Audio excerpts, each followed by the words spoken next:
plus le gouvernement nous dit qu'il lutte contre l'inflation alimentaire, plus ça semble être une farce. C'est incroyable. Au tout début de l'inflation, rappelez-vous, le gouvernement ne la voyait pas. Non, il n'y avait pas d'inflation. Non, ça n'existe pas, monsieur, dame. Non, ça n'existe pas. Et puis tout d'un coup, il ne pouvait plus nier, donc il s'est mis à dire non, mais ça va être fini. Enfin, il a dit ça à l'été 2022, que ça allait être fini, qu'on avait passé le pic. Et puis après, ça a été décembre 2022, le pic. Et puis après, on est arrivé en mars.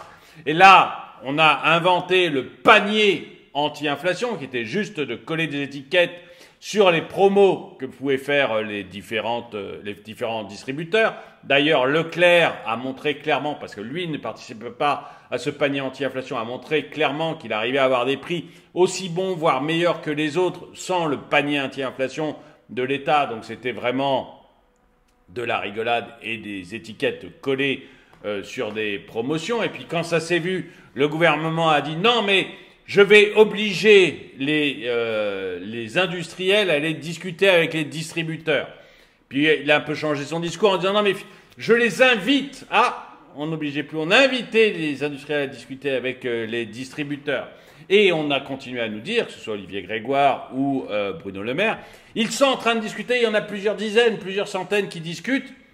J'ai déjà fait des vidéos là-dessus, vous verrez, c'était très clair, il le disait de manière très claire. Et puis, là encore, là, ce sont les distributeurs, Leclerc, Système U, Carrefour, Lidl, qui sont venus nous dire, non, pas du tout, il n'y a personne qui vient discuter avec nous. Ils viennent pas du tout discuter, c'est faux. Nouvelle gifle pour le gouvernement. Et du coup, Bruno Le Maire nous a dit, alors d'abord il nous a dit, non mais ça sera fini à la rentrée, en septembre il n'y aura plus rien. Puis on voit que l'inflation continue.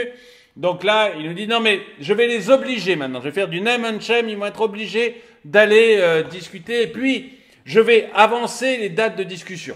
Dates qu'il avait, pas lui, mais le gouvernement, ou les députés, avaient voté. C'est-à-dire que c'était le gouvernement, encore une fois, pas Bruno Le Maire, mais le gouvernement précédent, qui avait décidé que les distributeurs devaient discuter avec les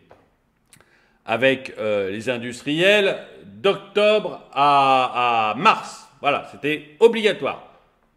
On est les seuls dans le monde à faire ça, hein. Partout ailleurs, on discute tout le temps. Mais non, là, l'État avait bien décidé de... Attention, hein, il allait faire quelque chose. Donc là, Bruno Le Maire, s'apercevant que c'était une grosse bêtise, il nous a dit non, mais finalement, je vais avancer les dates de discussion. Et puis voilà les méchants. Il a nommé des méchants.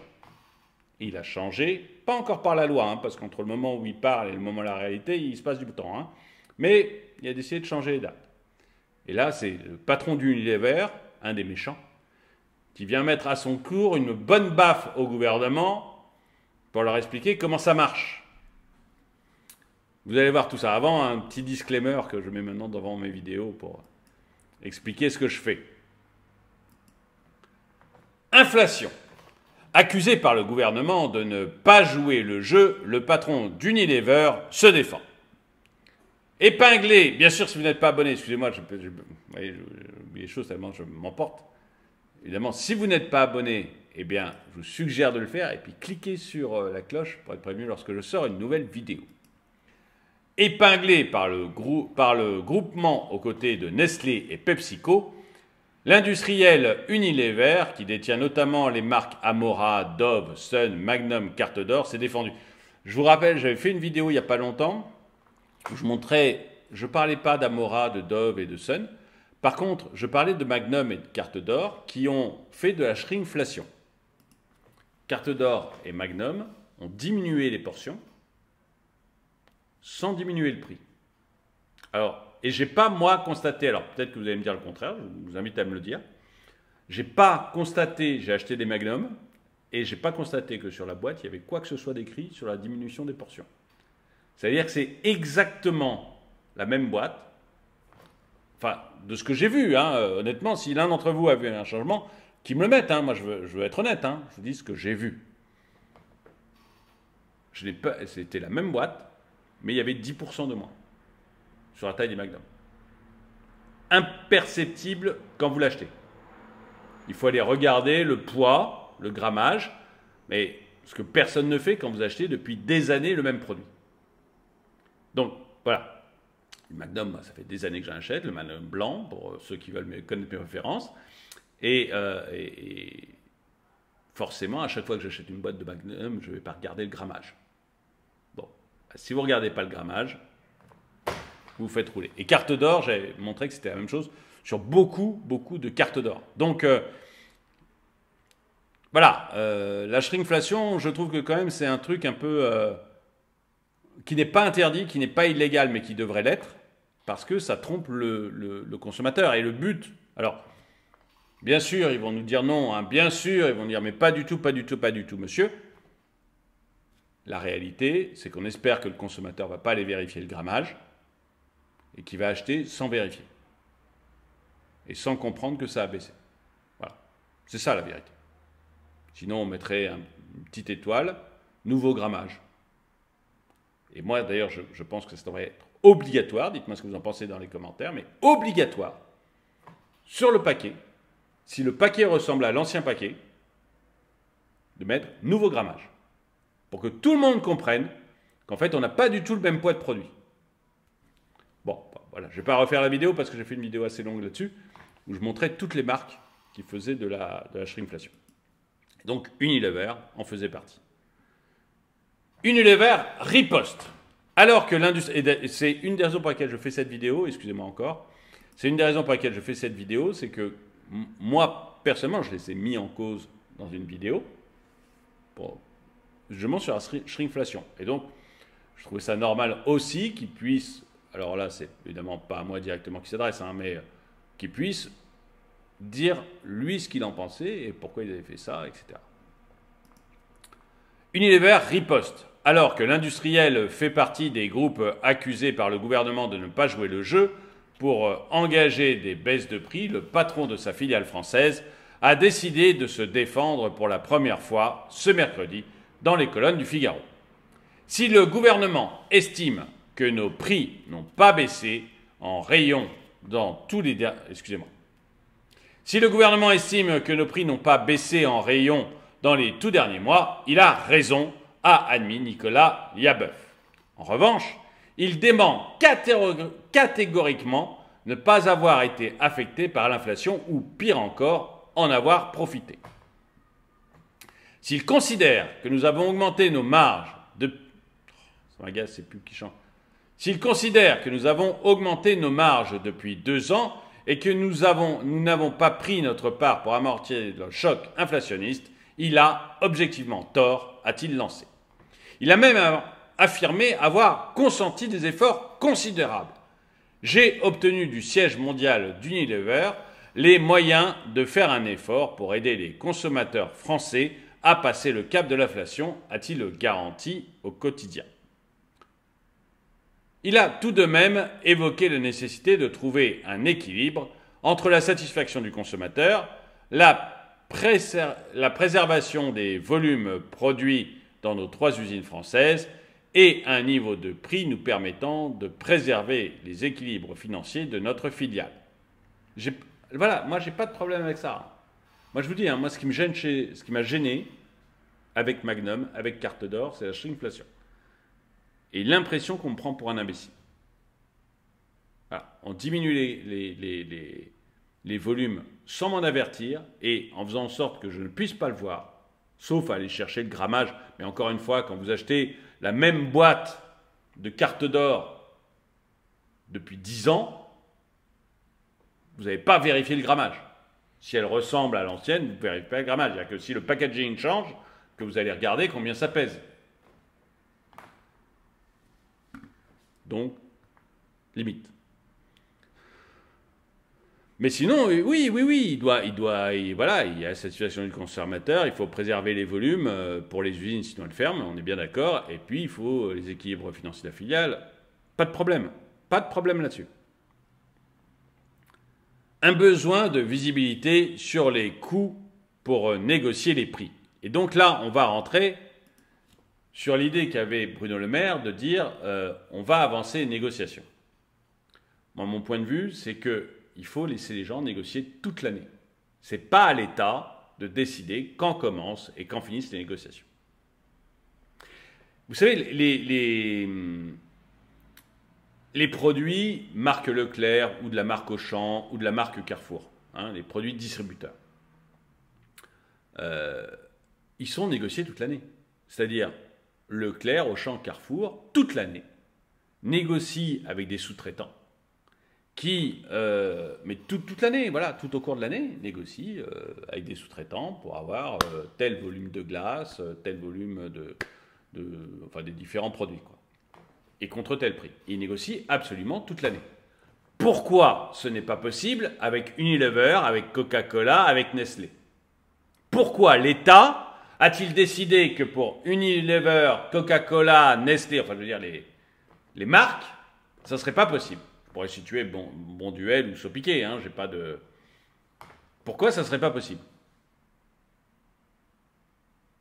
Parce que Unilever pourrait dire à M. Leclerc, bah, écoutez, là, mon Magnum, je suis désolé, mais il y a telle augmentation des prix du lait, ou telle augmentation des prix de l'énergie, ou du goût vanille, je ne sais pas, je m'en fiche. Il y a telle augmentation des prix, je suis obligé de vous le répercuter le trimestre prochain. Et puis, dans un trimestre, on verra où on en est, et puis à ce moment-là, je changerai mon prix. Et M. Leclerc dirait, ok, ou parce que si Leclerc voit que le prix du lait a augmenté ou que le prix de l'énergie a augmenté, il ne va pas essayer de tordre le bras d'Unilever. S'il a besoin de vendre des Magnum pour son rayon glace, pour garder du chiffre d'affaires, il acceptera. Par contre, si le patron d'Unilever vient le voir et lui dit j'ai augmenté le prix de mon Magnum parce qu'il y a une augmentation des prix de l'électricité alors qu'il n'y a pas d'augmentation, Leclerc va dire non, il n'y a pas d'augmentation, regardez, les prix de l'électricité ils ne bougent pas. Vous me racontez des salades, monsieur. Il faut laisser les gens négocier. C'est pas l'État, franchement. En quoi l'État sait négocier? Depuis quand l'État sait négocier? Vous avez vu un appel d'offres de l'État? Vous avez vu le gaspillage d'argent de l'État? Vous avez vu le gaspillage d'argent? Je veux dire, lisez le rapport de la Cour des comptes. On ne peut pas faire mieux. Regardez n'importe quel rapport de la Cour des comptes depuis 40 ans. Et vous verrez que l'État dépense n'importe comment. Achète des trucs qui ne servent à rien. Les achète à des prix mirobolants. Est incapable de négocier. Incapable de gérer. Donc pourquoi ces gens qui sont incapables de gérer leurs sous, enfin plutôt nos sous, pour être clair, seraient capables de dire à Leclerc, à Carrefour, à Auchan, à Lidl, à Aldi, comment on négocie? Eux, ils savent négocier. Eux, ils négocient tout le temps.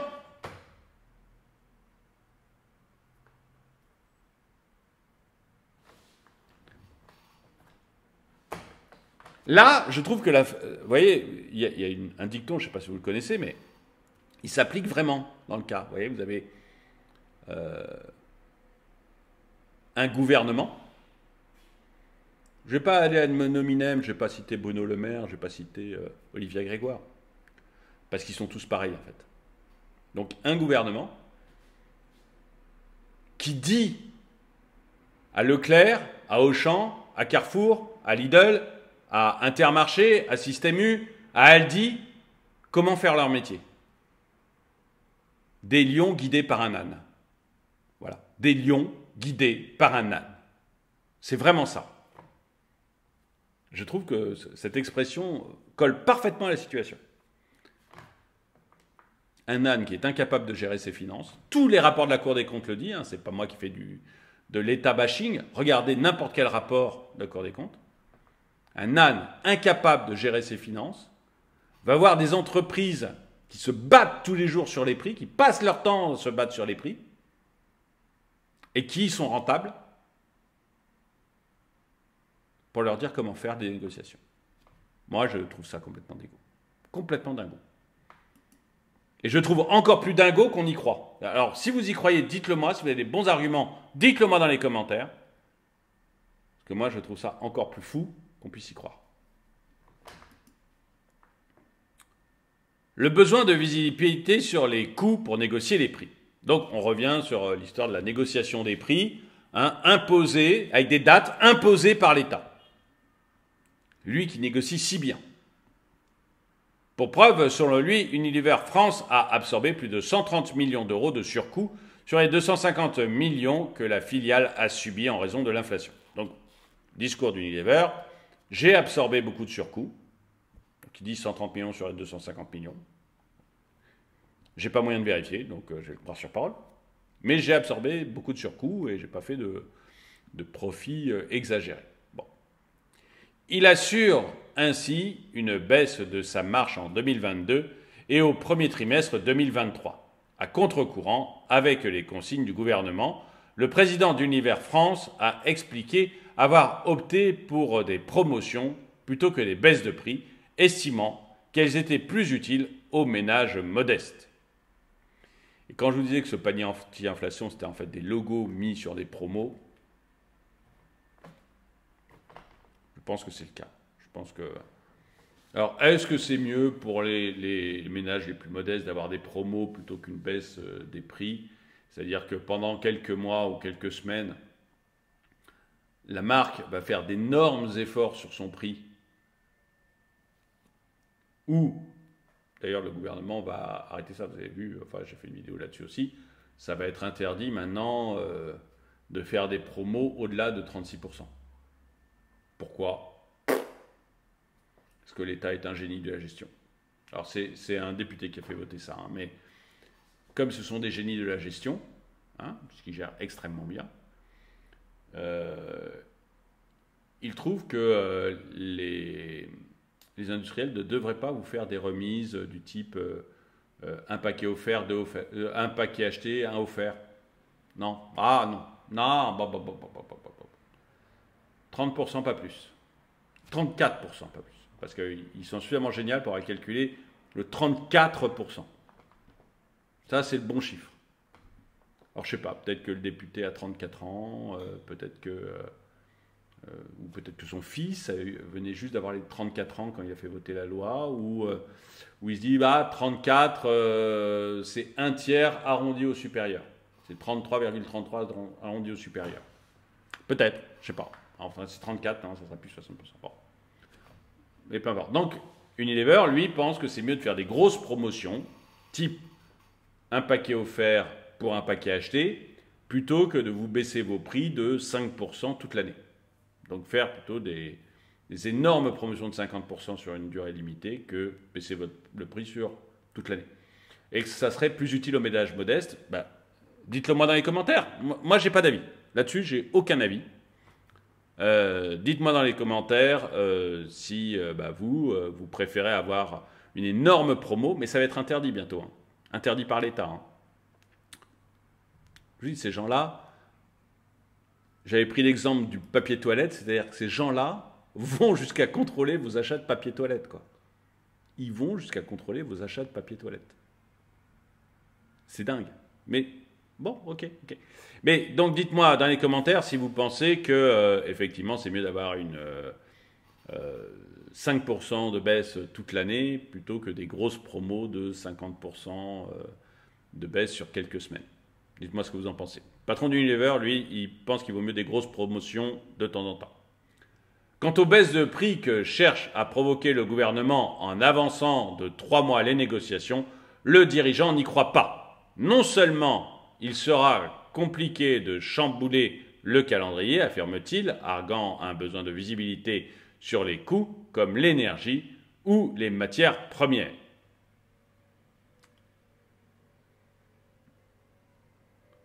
Quand on dit non seulement, on aimerait avoir un deuxième truc, mais bon, non seulement, donc, ok. Mais oui, parce que, encore une fois, si vous pouvez négocier toute l'année, lui, il négocie pour 3 mois, il dit, les 3 prochains mois, je sais combien va me coûter mon électricité, je sais combien va me coûter mon lait, voilà, je pars là-dessus, et je négocie le prix avec Leclerc, Carrefour, Auchan. Et si on lui dit, oui, mais vous engagez sur l'année, mais attendez, vous avancez les discussions, vous me dites de m'engager sur 18 mois, c'est autre chose. Je ne peux pas m'engager sur 12, 15 mois, alors que je ne sais pas du tout comment les choses vont tourner, c'est pas possible. Et il a raison. C'est-à-dire que la solution, c'est de foutre la paix aux gens qui puissent négocier tout le temps. Les distributeurs font ça toute l'année avec leur marque repère, là. Enfin, c'est peut-être une marque déposée, marque repère, je sais pas, mais vous savez, avec leurs produits distributeurs. Ils font ça toute l'année. C'est pour ça que vous avez des prix des distributeurs à des prix très faibles. Parce qu'on peut discuter toute l'année. Laissez-les discuter toute l'année avec Unilever, avec les autres. Et ils feront des contrats de 3-6 mois. Comme ça, il y aura une vraie visibilité pour tout le monde. L'industriel et le distributeur auront une visibilité. Là, vous leur dites, avancez les négociations sans visibilité. C'est pas possible. C'est pas possible.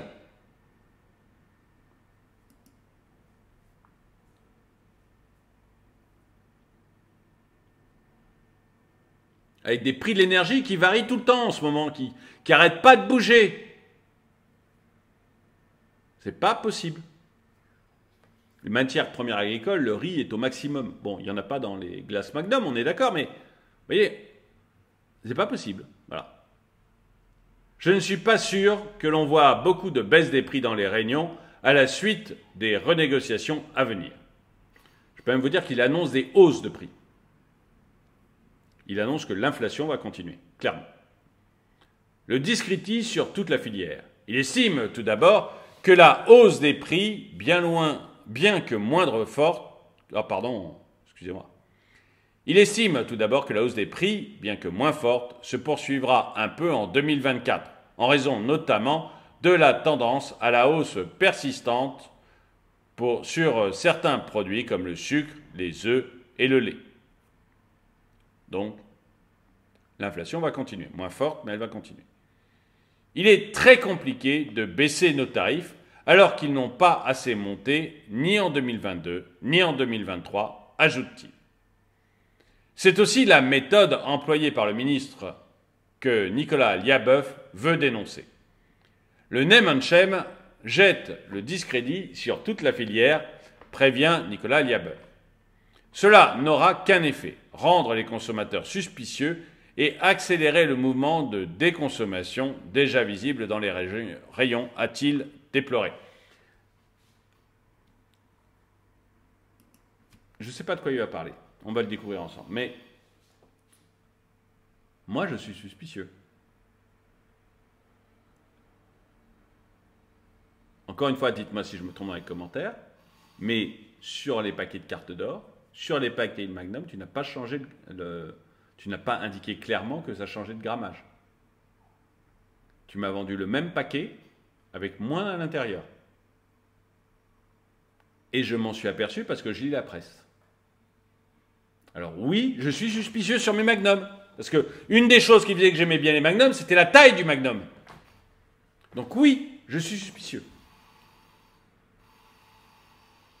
Mais c'est de ta faute. Pour une fois, je vais défendre le ministère. Le name and shame, c'est très bien.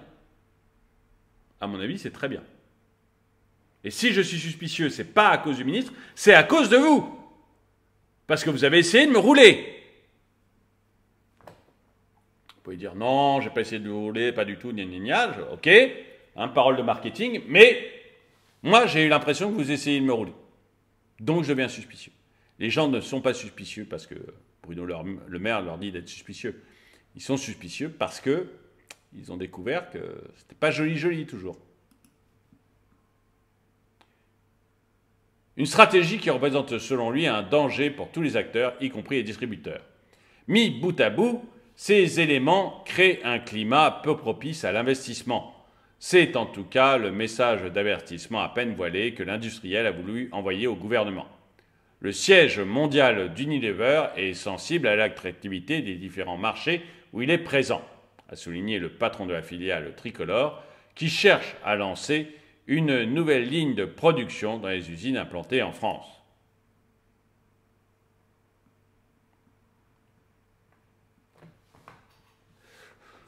Ça ne me fait pas changer d'avis. Voilà, même les emplois ne me font pas changer d'avis. Je suis suspicieux uniquement parce que tu mérites que je sois suspicieux. Parce que tu n'as pas eu un comportement correct, à mon avis, sur la shrinkflation. Le reste, que tu n'aies pas baissé tes prix, etc., je m'en fiche. C'est pas... Si le Magnum me paraît trop cher, j'achète plus, puis voilà. Si la glace carte d'or me paraît trop cher, j'achète plus, puis voilà.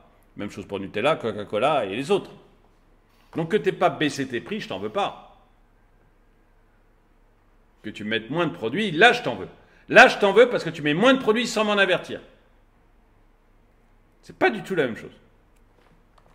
En tout cas, vous, dites-moi ce que vous en pensez. Est-ce que vous pensez que Bruno Le Maire a eu raison d'avancer des négociations? Est-ce que vous pensez comme moi qu'il faut des négociations toute l'année et que c'est surtout pas à l'État de se mêler de ce genre de choses parce qu'il n'est pas capable lui-même de négocier pour ses propres achats?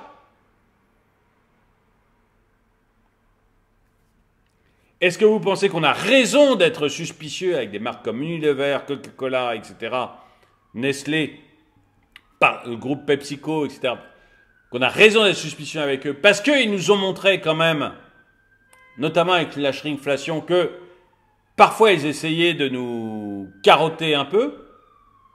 Ou est-ce que vous pensez que non,